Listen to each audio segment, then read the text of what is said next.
The court has set a schedule for the remedies briefing and discovery in the continuing legal dispute between Ripple Labs and the SEC.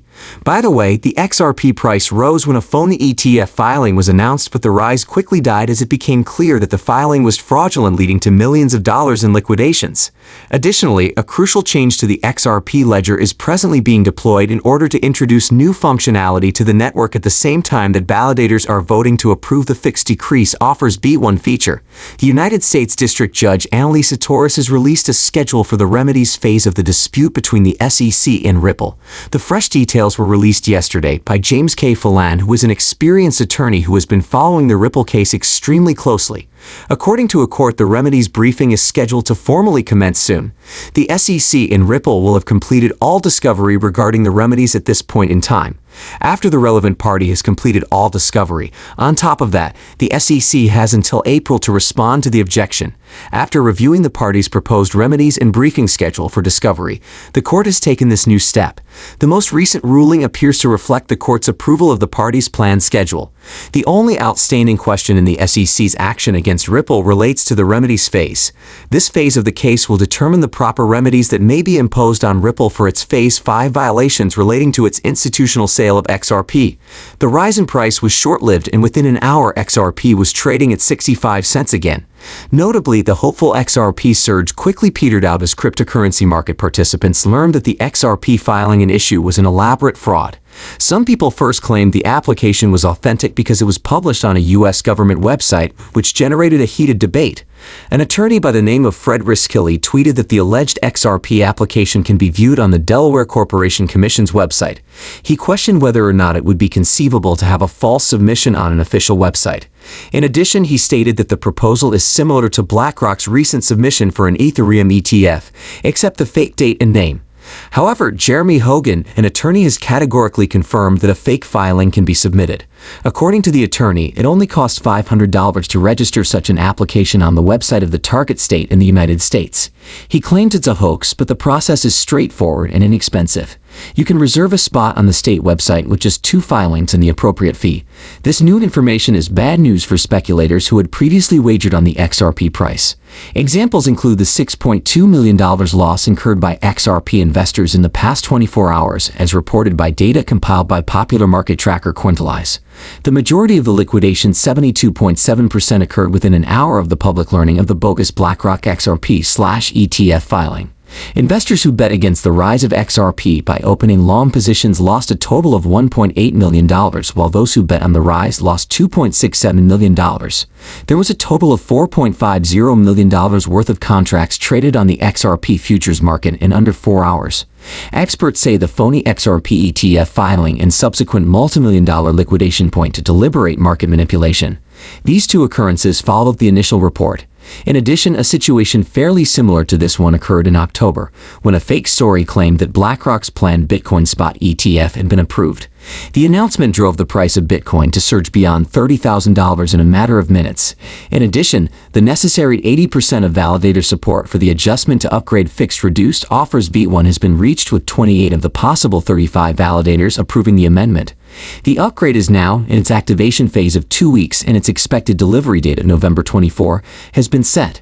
Ripple 1.12 is the next version after 1.11 and adds support for fixed reduced offers V1. Operators of nodes are encouraged to update to the latest version since the transition is presently underway. To enhance the functionality of XMPL-based trading platforms, an amendment known as the fixed reduced offers V1 is currently in development. Since the rate of these offers affects the amount that is left over after it is rounded, the network will block the order book whenever one comes. Recent evidence suggests that offer reductions can occur in one of 3 situations: when an offer is partially eaten, when it is placed, when it is partially digested, when it is dumped into order books, or when a market participant underfunds the offer. Fixed reduced offers V1, it's an amendment that ensures an XRPL exchange will continue to function normally in the event of a reduced offer appearing in an order book. This update prevents the crashing of an XRPL exchange whenever a lower offer comes in an order book. The positive prognosis of the XRP ledger will be further bolstered by the establishment of the amendment as a corrective mechanism. Smart contracts in general will automate operations on XRPL, allowing for this to happen. Recent happenings in the vicinity of the XRPL ecosystem show that the ecosystem is setting the basis for an all-encompassing plan to update the network and prepare it for the next phase of its adoption. Recent Ripple as well event in Dubai was more than a success story. It was a watershed moment for the company. Attendees told me it was incredible. Nevertheless, the most groundbreaking part was Dubai's declaration prior to the event, which established XRP as a practical choice for everyday commercial transactions. Regardless of the ongoing classification issues around XRP, this is a huge vote of confidence in the cryptocurrency. The reaction of the market said it all. There was substantial bullish price activity for XRP. We witnessed huge purchases from whale accounts and large volumes of XRP being exchanged, showing considerable institutional interest. These deals were on a vast scale, suggesting investment from corporations, in particular those based in Dubai. We are hoping that this is the beginning of widespread acceptance and that other cities will follow Dubai's lead. This breakthrough is significant yet has been overlooked. This is a monumental step forward for the widespread adoption of cryptocurrencies around the world, with Dubai at the forefront. We're keeping a close eye on which other major countries follow suit. Like I said before, I also want to talk about how I currently feel about where XRP is and what the general consensus is. When looking at the XRP price chart during the past week, it is clear that there has been a decline, with the price falling by 4.6%. However, when one takes a step back and looks at the big picture, one gains new insight. The long-term view of XRP shows considerably more about its trajectory and potential, despite a modest daily growth of 2.77%. Let's investigate an essential part of the XRP analysis that's frequently ignored. Contrary to popular belief, XRP has been tracking the market's general direction. Many of XRP's fans who reach out to me don't seem to understand why the cryptocurrency isn't making more headway. The problem is that many people are looking at charts in too narrow a way, getting caught up. The stats speak for themselves. Looking at a 12-month chart, XRP has increased by an astounding 95% in that time.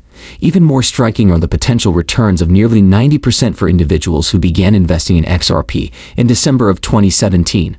H quickly expressed his support for the ETF while maintaining a self-assured tone. He mentioned the disappointing results of the initial public offering of Coinbase and emphasized the difference in valuation between the company's pre-IPO and launch day prices. Coinbase's current market cap is $26 billion, which is far less than its initial estimates. Age drew analogies between trading Ripple shares and a hypothetical initial public offering of Ripple, and claimed that trading Ripple shares would not immediately benefit XRP holders. Instead, he said that an exchange-traded fund that is directly connected to XRP may rapidly and dramatically affect the price of the digital asset. Age's claim was supported by numerous historical examples, such as the Bitcoin futures ETF's role in driving up prices in October 2021. He came to the conclusion that on the basis of previous patterns, exchange-traded funds and related speculation could have more influence than an initial public offering. Ben Armstrong, on the other hand, offered a detailed rebuttal to this argument. He expressed concern about the many unknowns that accompany an initial public offering for a company and the price of its digital asset on the cryptocurrency market. Armstrong emphasized that the crypto environment, particularly for important coins like XRP, hasn't fully felt the impact of such a significant event despite the fact that it happened recently. In contrast to typical stock markets, cryptocurrency markets frequently experience price volatility almost immediately after initial public offerings.